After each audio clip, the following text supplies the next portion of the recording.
but a lot of things can change in the offseason.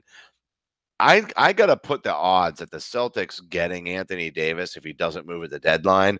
I'd put it up into the 80 percentile range. Oh, geez. Wow. Yeah, well, Wow. just because of the assets. I mean, you never know. People get crazy, but because of the assets, I feel really good about it. I have a high confidence. I don't anything trade related. I hate to feel too confident about, but you're right. I mean, I think getting past the deadline is a main reason why Clutch Sports is acting like a cornered animal at this point. And that's why we're seeing all of this stuff getting floated out there by Chris Haynes and Brian Windhorst and all these they're Clutch, Rich Paul, LeBron, the LA folks, Ramona Shelburne, anybody who's friendly with the Lakers, they're all getting fed whatever they need to get fed to make sure that the Anthony Davis trade market is as convoluted and difficult as possible for the Celtics. That's all this is. You're throwing out names like the Knicks, the Clippers, gamesmanship, the Lakers. Right? You say you don't want to go to the Celtics. Just think about it. That raises the price on the Celtics potentially, pretty substantially. But sure. But at the same time, they have all the assets, dude. They have the picks. And yeah, they've got to use a bunch of those picks now.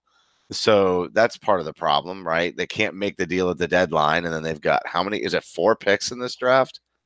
Yeah, but they could spin some off. They could spin some off and pocket them for the trade so that they could be used later. I don't think they're going to have 4 because of the Memphis. The Memphis, I don't think they're going to end up getting the Memphis this year. But either way, I mean, they have a ton, and you're right. They have an opportunity to use a lot of draft picks, to use the salary value of those draft picks to help.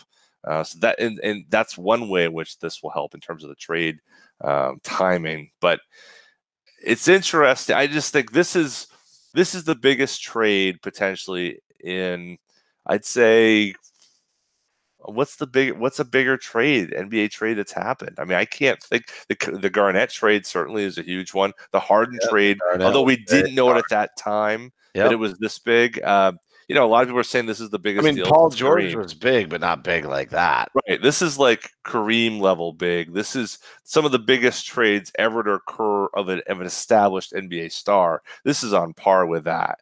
And so everybody with this now player focused, in terms of player movement, player focused situation where the players are determining where they want to go as much as possible. This is a very interesting time. And, also the one piece of this is Dell Demps, who's making some of the decisions, at least with the Hornets, or I should say the Pelicans. He's a Spurs guy, and the Spurs went through this with the Lakers a year ago with Kawhi, and we know that where Kawhi landed. He didn't land in LA. So there's a lot of different angles in this.